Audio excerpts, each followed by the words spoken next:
nadat je het lief hebt gezien, wil je natuurlijk veel meer erover praten. Wat is er precies aan de hand? Wat gebeurt er precies? Nou, discriminatie onder de LGBT niet meer plaatsen onder de stoelen of de banken. Je kan het niet meer plaatsen onder je bed. Je kan het niet meer plaatsen in kasten of muren. Je ziet dat er wordt gediscrimineerd en er wordt dagelijks nog dingen gegooid of mensen mishandeld. Mensen plegen zelfmoord alleen maar omdat zij niet gelukkig kunnen leven. In de vorige gesprekken met Vijand en met Ruud Belfort heb je dus dan ook weer kunnen leren uit wat je blij kan maken en hoe je een perfect leven kan leiden. En dan nog ook wat identiteit maakt, wat identiteit precies is en wat de mens eigenlijk is. Vandaag praat ik met Mitchell Silkaran Singh. Hij is voorzitter van het LGBT-platform in Suriname. En we zaten gewoon rustig bij Le Petit Mazion. Gewoon lekker chill daar.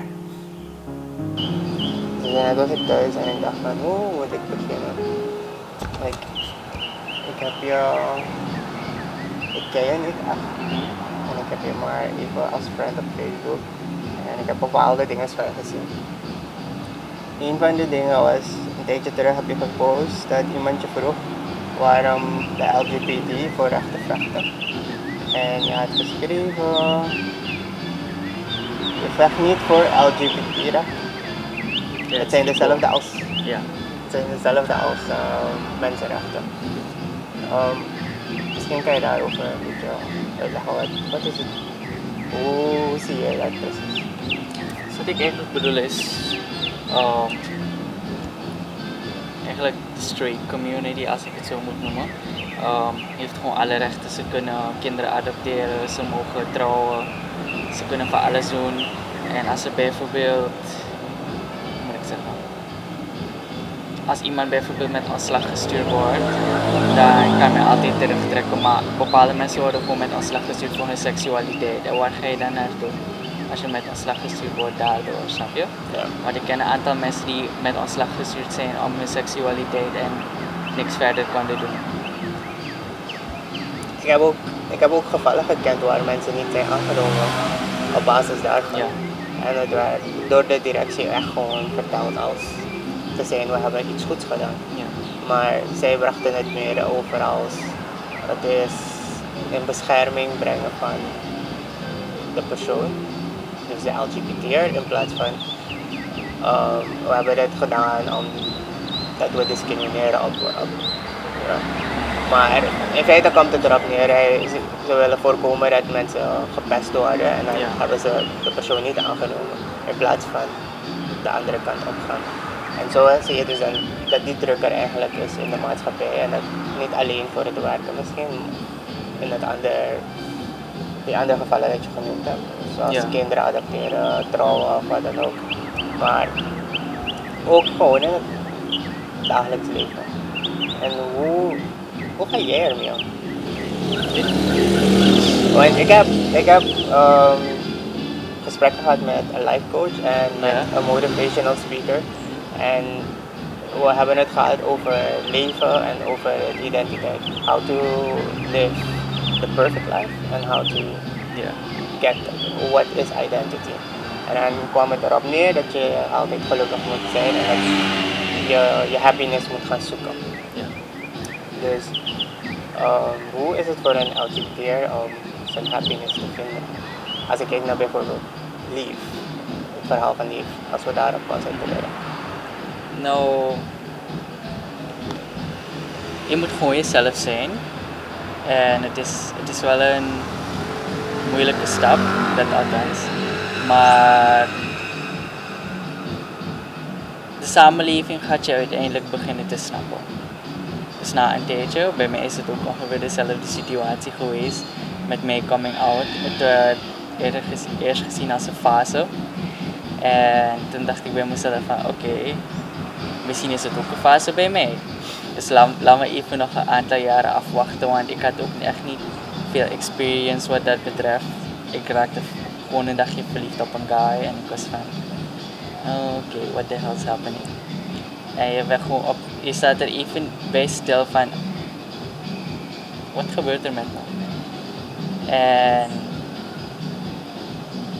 omdat je ook niet veel experience hebt, weet je ook niet waar je eigenlijk jezelf kan plaatsen. En dan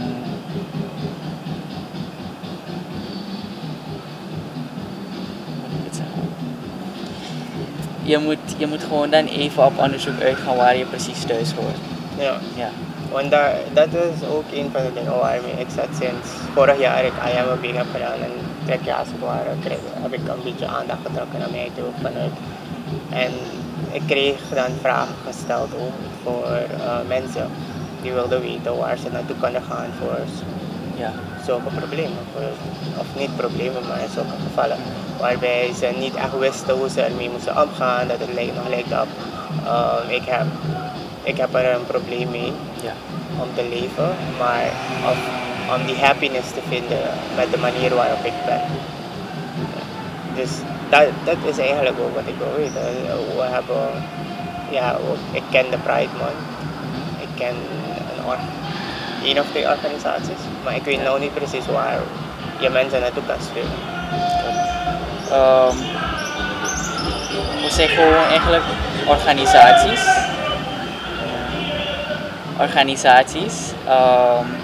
Elke organisatie houdt zich bezig met wat anders. Het LGBT-platform houdt zich bezig met rechten. Dan heb je Paria die zich bezighoudt met... Paria is gewoon een groepje professionals die zich dan bezighoudt met steunen van het LGBT-platform en andere organen. En dan heb je ook Women's Way die dan opkomt voor de rechten van de vrouwen en transgender mannen, als het ware.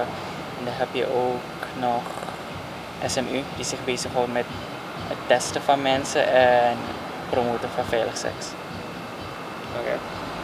Maar niet dat je echt een organisatie hebt die zich bezighoudt met het accepteren of mensen zichzelf te laten accepteren. En dat is wat ik dan met de organisatie wil doen. Ik wil het een andere richting geven. Dus niet alleen focussen op rechten meer, maar ook dat gedeelte. Dat mensen zichzelf sneller kunnen accepteren. Dus. Ik bedoel dat de LGBT'er zich makkelijker accepteert? Ja, dus dat is één, dat de LGBT'er zich makkelijker accepteert. Maar daarnaast ook dat de samenleving de LGBT'ers ook sneller kunnen accepteren. Een van de vragen was ook over acceptance. Why people seek acceptance. En mooier nog zou het misschien zijn, hoe wil je dat bereiken? Dat mensen zichzelf accepteren als eerst en dan de rest. Want mensen accepteren zichzelf vaak niet, omdat, moet ik zeggen, hetero's zijn als normaal gezien wordt door de hele samenleving. En om het feit dat ze LGBT zijn, denken ze dat ze dan niet in de samenleving thuis horen. Maar dat is helemaal niet zo. Ik heb eerder gesproken over van jezelf houden en van jezelf je eigen waarden, je eigen normen gaan stellen, zodat je je eigen identiteit ook kan gaan bepalen. En jij hebt het dan ook, de LGBT community heeft het vaak over acceptatie en daar ligt dus ook die acceptatie in. Hoe kan jij hebt er waarschijnlijk meer ervaring mee, hoe kan jij je sneller accepteren, jezelf accepteren? Je moet gewoon op onderzoek uitgaan. Kijken waar je eigenlijk thuis hoort. En als je ziet van dit is wat je eigenlijk wilt of dit is wat je van jezelf verwacht, dan weet je ook waar je verder kan gaan met je leven. Dan accepteer je jezelf ook. Want als je bijvoorbeeld alleen in je kamer bent en de hele dag gewoon informatie online zoekt, kom je ook niet ver. Je moet ook buiten gaan socialiseren, mensen gaan ontmoeten die net als jou zijn, met hun praten, hun verhaaltjes horen. En dan zie je van oké, maar het kan ook anders. En dat is helemaal normaal. Die mensen leven al jaren ook zo. Maar wordt het niet bemoeilijk doordat je dan die angst hebt? Ja, dus om die angst te overbruggen neemt het het neemt heel veel tijd. Denk je niet dat ze daarom juist in hun kamer alleen zitten? Ja, dat kan sowieso een van de redenen zijn. Maar ik ken ook een heleboel mensen die LGBT'er zijn. En al moet feit dat ze denken dat ze uit huis gezet worden door hun ouders, willen ze nog niet uit de kast komen.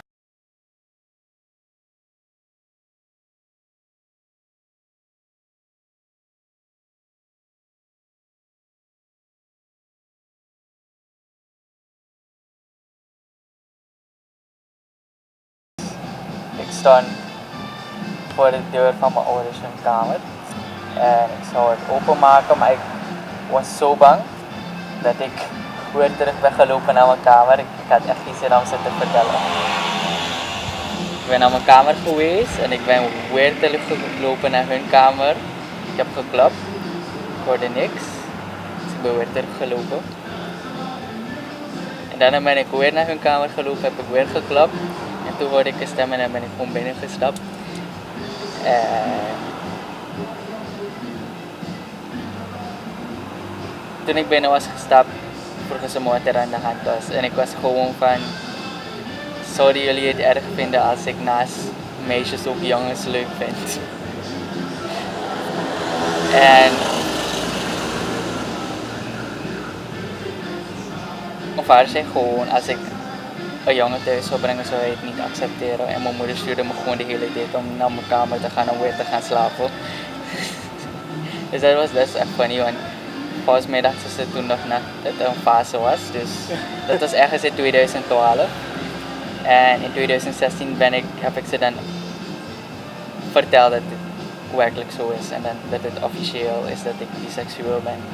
Dus nadat ik zelf op zoek ben gegaan naar informatie en nadat ik mezelf beter ben gaan leren kennen. Ja. Maar wat deed die angst met je? Nou, dus die angst. Ik was bang dat ik uit huis gezet zou worden en of dat ik afgestoten zou worden door de familie. En dat is niet gebeurd. Dat is niet gebeurd, maar mijn vader had een maand lang niet met me gesproken. Na dat hele ding in 2012. Ja. Ja, Oké. Maar zo zie je dat het wel goed komt. ja En kijk, het komt uiteindelijk sowieso goed, omdat je ouders ook zien dat je seksualiteit eigenlijk niet veel uitmaakt, omdat het niet veel verandert aan jou. ja. Je seksualiteit is gewoon een deel van wat jou maakt. Ja.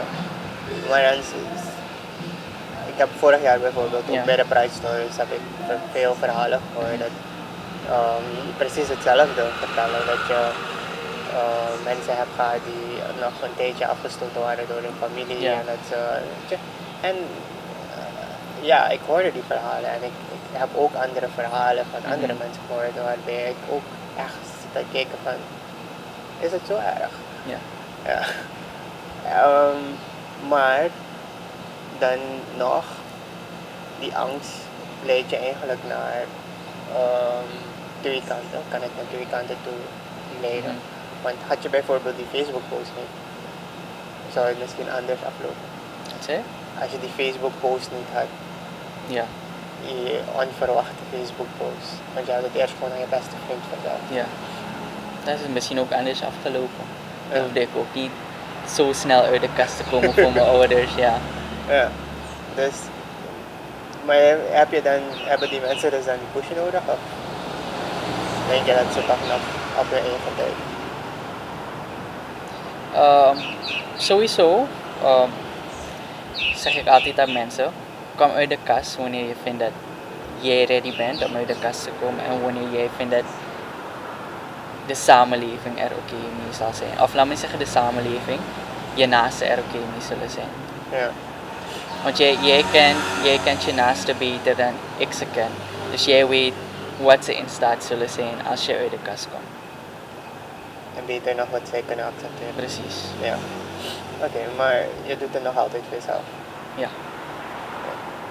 Oké, en dan zit je nog altijd, ik zit altijd met dat gedeelte van, je zit nog altijd met die ik wil, maar ik wil niet, ik wil, maar ik wil niet. En dan zie je wel iets dat je wilt, maar je kan er niet echt voor gaan omdat je nog bang bent, omdat wat kan er dan gebeuren als ik dat doe. Ja. Hoe kan je daar vanaf komen? Het is van het willen en dan weer niet willen. En, Wat denk je dat jouw organisatie kan doen om daar vanaf te komen? Of zeg je dat dit nou eenmaal de situatie is? vanuit uit de kast willen komen. Nou, niet uit de kast willen komen, maar dus dat je... Kijk, als ik terug ga naar die video, als ik terug ga naar Lief, dan is het iemand Ja. die naar een transgender Ja. vrouw is, en een man. Natuurlijk zeker kwijt. Transgender vrouw, ja. Ja. En ja, hij gaat en ze hebben een goede relatie met elkaar, een seksuele relatie met elkaar. Ja. Maar hij gaat toch nog steeds terug naar zijn heteroseksuele leven. Is dat dan niet een soort van jezelf opkroppen met emoties die jij zelfs op den duur niet kan handelen? Nou, het hangt er eigenlijk van af, want je hebt ook verschillende groepen mensen eigenlijk. Ja. Je hebt bijvoorbeeld mannen die gewoon vallen op transgender vrouwen Ja? en gewoon een vrouw en kinderen thuis hebben. Maar de transgender vrouw is nog steeds vrouw, snap je? Ja. Dus dan zijn ze eigenlijk nog steeds heteroseksueel. Oké. Maar sommige mannen worden ook opgewonden om het feit dat ze iets doen wat niet geaccepteerd zou worden door de samenleving. Oké. Snap je dat? Ja. Dus je hebt echt dat bepaalde mannen dat doen, of ze worden opgewonden erdoor omdat het sociaal, maatschappelijk eigenlijk niet acceptabel is. Oké. Dus er gebeuren wel van dat eigenlijk soort van genieperig ding. Wat in de maatschappij meer bekend is als on the down low dingetjes gebeuren. Ja. Het vreet het wel emotioneel. Het vreet wel op emotioneel als ik zo aan nadenk. Ja, Dat je toch achter de schermen steeds dingen moet blijven doen. klopt. Ja. Hoe in het begin, voordat je zeker was, wat voor onderzoek heb je precies gedaan? Hoe was dat onderzoek precies? Dus in het begin ben je gewoon in je denial fase. En ik kende ook niet echt de LGBTQ community in Suriname. Dus ik dacht van oké, I'm probably the only one. Dus ik ben gewoon echt op onderzoek uitgegaan. Ik heb heel veel gelezen. En dus ik heb heel veel gelezen over gays, lesbians, transgender people en bisexual people. Maar omdat je het eigenlijk leest, ben je alleen bezig met het theoretisch gedeelte. Je bent eigenlijk niet bezig met het praktisch gedeelte. En je moet dan met mensen gaan praten om meer te snappen van wat er precies gebeurt. Want online kan je bijvoorbeeld gewoon bepaalde dingen lezen, maar je weet niet in het echt hoe iemand zich eigenlijk voelt. Ja, maar online dan heb je het ook over het buitenland Mhm. en niet over Suriname. Nee, Ja. Dus dan heb je weer een beeld van een andere type maatschappij. Ja. Want als je bijvoorbeeld verhalen van Nederland zou lezen, zou je zou je ja. andere dingen lezen. Omdat daar ook al, moet ik zeggen, daar wordt het ook al geaccepteerd. Ja. En ze hebben ook hun rechten al, maar hier in Suriname is het Zit er helaas nog nog steeds niet mee. mogelijk. Ja. Dus je zou eigenlijk verhalen van Ja. misschien die moslimlanden gaan lezen. Maar dan zou je ook nog erger bang worden. Klopt. Dat is veel erger, want daar word je gewoon Ja, vermoord om het feit dat je soms ja, anders bent. ik heb daar ook verhalen van gehoord. En ja, het schrikt je af ergens dat die dingen gebeuren in de maatschappij.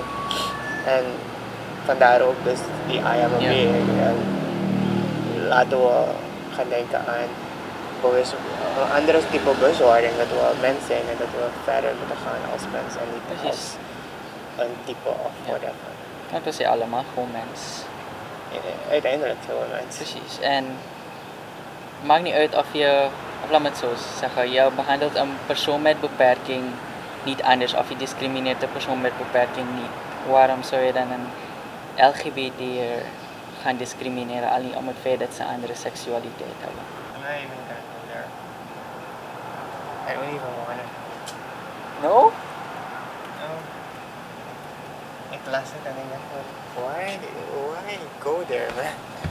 Maar ja, het is zijn keus. We moeten het accepteren. Maar ik ken iemand die zichzelf als non-binary klassificeert of labelt. In Suriname? Ja. Oké.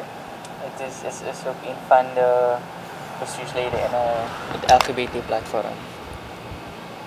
Oké.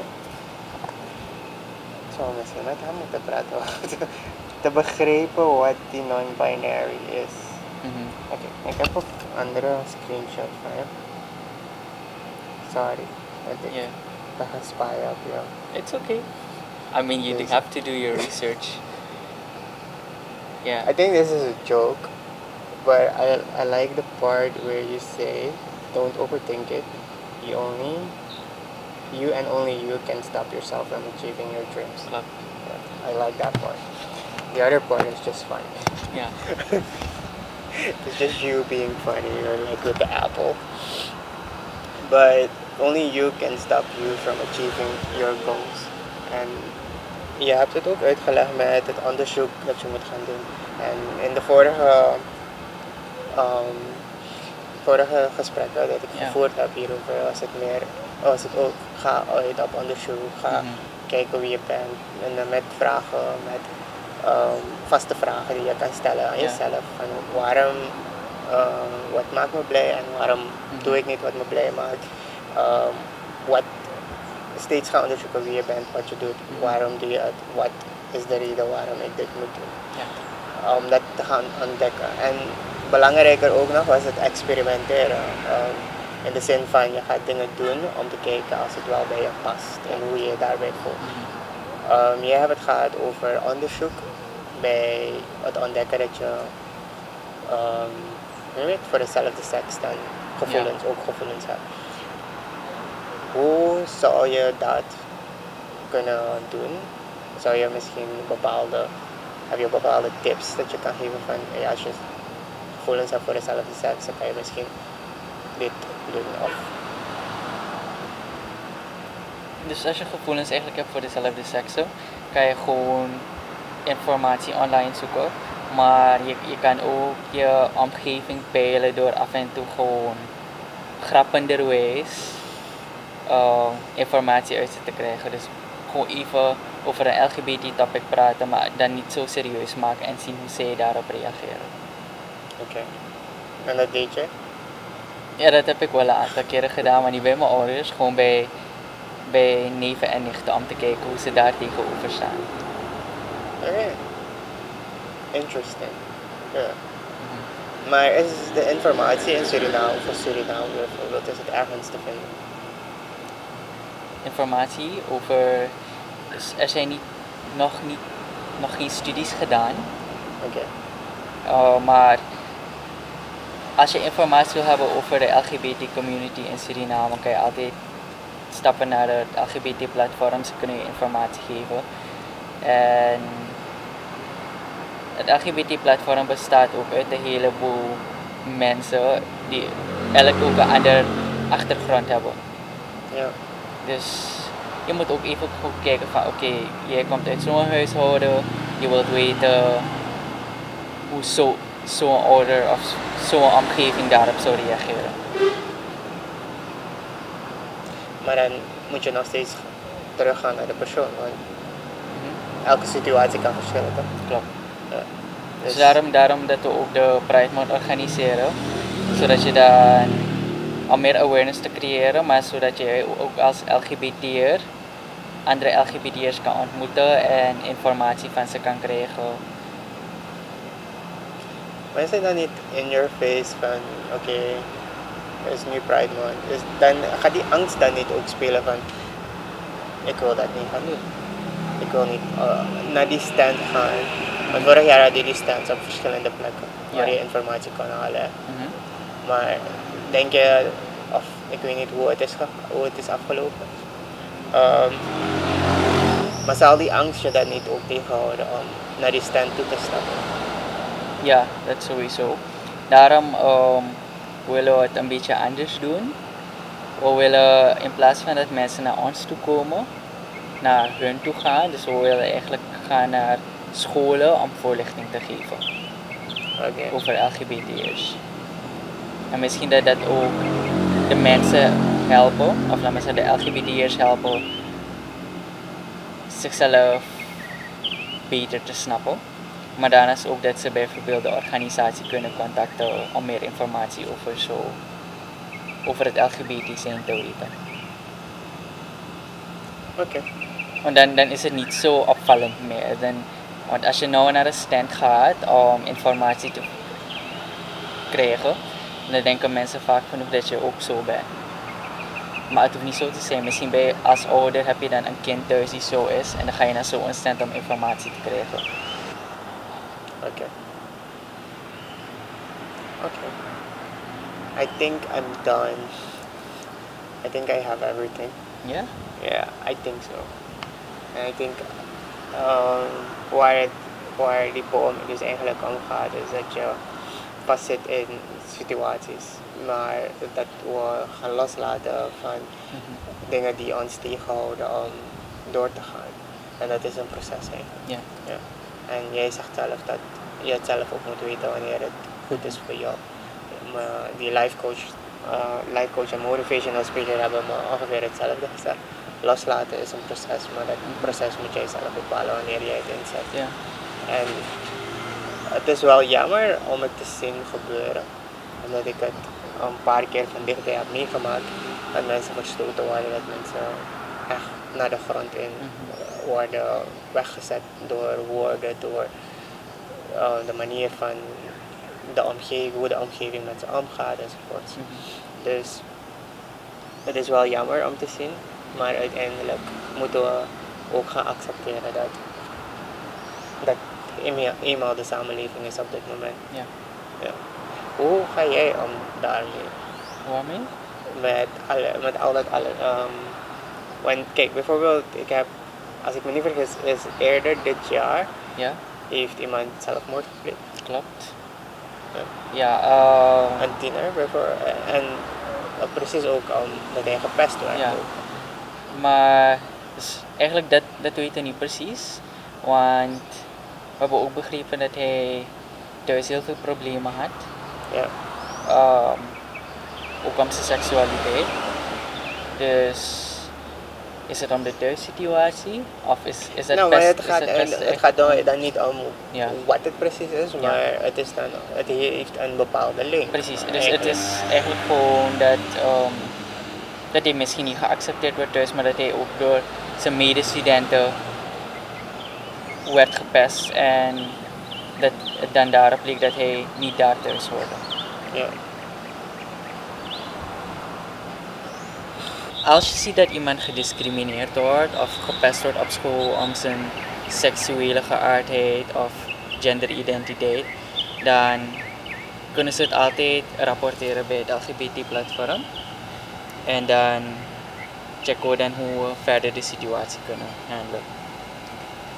Ja, maar oké, dus dat is een oplossing. Dat is één, ja. Maar ik heb het meer over hoe ga jij als persoon, dus als Mitchell, hoe ga jij ermee om die dingen te horen? Want je bent een voorvechter van de LGBT-rights, je bent graag dat het geaccepteerd wordt, je bent er dagelijks mee bezig. En dan zie je dit, is het dan niet een soort van tegenslag in het? Ja, sowieso. Het had me een week lang bezig gehouden omdat het mezelf terug in die situatie had gebracht van toen ik nog in de kast was en toen ik nog bang was om uit de kast te komen. Ja. Dus het brengt je eigenlijk helemaal weer terug in die situatie. Oké. En hoe kom je dan weer tot, we gaan weer vechten? Het is gewoon van, we moeten gewoon doorgaan om weer zo'n suïcidegeval te voorkomen. Ja. Ja. En wat doen jullie dan in de situatie? Als iemand het zich meldt? Als iemand het dan meldt, dan wordt het dan gestuurd naar een van de suborganisaties. En dan wordt het vandaar, wordt er een verdere begeleiding gezet voor zo'n persoon. Wordt er bijvoorbeeld een psycholoog geraadpleegd om de persoon te begeleiden. En die psycholoog is dan kasteloos voor dit persoon. Nee, dat nog niet. Dus daarmee zijn we eigenlijk bezig. We willen heel veel doen, maar alles hangt ook van de regering af eigenlijk. Want we willen eigenlijk voorlichting geven op scholen. Daarvoor moeten we toestemming hebben van het ministerie van Onderwijs. En ook al heb je toestemming van het ministerie van Onderwijs, je moet daarnaast ook toestemming hebben van de directeur op de school. Om zo'n voorlichting te geven, want als die directeur bijvoorbeeld anti is, dan kom je ook niet ver. Ja. Snap je? Daarnaast zouden we ook eigenlijk met het ministerie van Volksgezondheid bezig zijn, want er is ook niet veel mogelijkheid voor LGBT'ers om dingen te doen. Want transgenders bijvoorbeeld kunnen hier nog geen sexchange doen in Suriname. En om hormoontherapie te doen moeten ze echt gewoon dingen illegaal gaan zoeken. En dat willen we eigenlijk niet meer hebben. We willen gewoon dat alles in dat heel medisch pakket meegenomen wordt. Oké. Dus het is echt veel en we willen zoveel kanten op gaan, maar de awareness is eigenlijk het belangrijkste nu. Ja. Want dat houdt mensen eigenlijk tegen om zichzelf te zijn. De samenleving moet meer awareness hebben om die mensen dan niet te accepteren. Want als zij weten wat pesten met de LGBT'er kan doen, kunnen ze misschien andere mensen ook vertellen wat het met die mensen doet. En dan kunnen ze het ook eigenlijk ermee stoppen. En dan creëer je dan zo een veilige situatie voor de LGBT'er. Het is heel complex. Ja, maar het gaat om mensen hun leven. Dus Ja. het is altijd een proces om dat gevolgd moet worden. En je hebt daarnaast dan ook nog een overheid die bepaalde regels enzovoorts moet gaan vaststellen. En die heeft dan op zich weer te maken met de maatschappij die Ja. voor Ja. ze gaat moeten stemmen weer. Dus ze gaan natuurlijk weer kijken wat zijn de voordelen, wat zijn de nadelen daarvan. En de nadelen zitten nu nog het hoogst volgens mij. Ja, volgens mij. Ja. Ik weet niet wat in hun hoofd eigenlijk omgaat, maar ik denk dat ze zien dat als ze zich daarmee bezig gaan houden, het nadelig voor hun gaat uitkomen, omdat ze dan misschien minder stemmen zullen krijgen. Ja. Ik heb, want in de afgelopen 10 jaar volgens mij, heb ik heel weinig erover gehoord. Of nee, 5 jaar. 5 of 10 jaar. Ik weet niet wanneer de laatste keer was dat het ooit in het parlement besproken is geworden. Maar volgens mij in de afgelopen 10 jaar is het niet meer besproken geworden. Niet in het parlement, maar er is wel gesproken geworden met verschillende instanties. Nee, dus ik heb het niet Ja. over de Ja. community, maar dus dat de parlementariërs er zelf iets van gezegd hebben. Oh nee. Ja, dus ja. Dus wij moeten eigenlijk naar ze toe stappen om echt alles gedaan te krijgen. Ja. Maar het is een moeilijke strijd en ik Ja. ben... Maar daarvoor is de Pride Walk er ook eigenlijk. Om ze eigenlijk te wijzen dat de samenleving er oké mee is. En het gaat wel een poos duren, want zoals je het ook hebt gezien, de groep wordt steeds groter tijdens de Pride Walk. En dat willen we ook, om dan zo de leden in het parlement te wijzen van de We hebben samenleving aanhang. is er oké mee. Oké. Ja. Ja, ik ik weet niet, I don't envy you guys for the work you guys do. Maar ik vind het wel tof dat jullie het werk willen doen en dat jullie het ook doen. Want ik kan me voorstellen dat het niet like easy is. Nope. Zeker niet om alleen eraan te denken, Ja. maar ook nog om het in uitvoering te gaan brengen, om er echt voor te gaan vechten en echt proberen die awareness te creëren en dan desondanks nog bepaalde tegenslagen te kunnen incasseren en toch nog doorgaan en blijven die strijd te voeren. Is like you guys are soldier-like going into war en proberen gewoon om een Ja. betere setting of een betere samenleving te creëren eromheen. Nou, ik weet niet meer wat ik moet zeggen, dus we gaan het hierbij houden.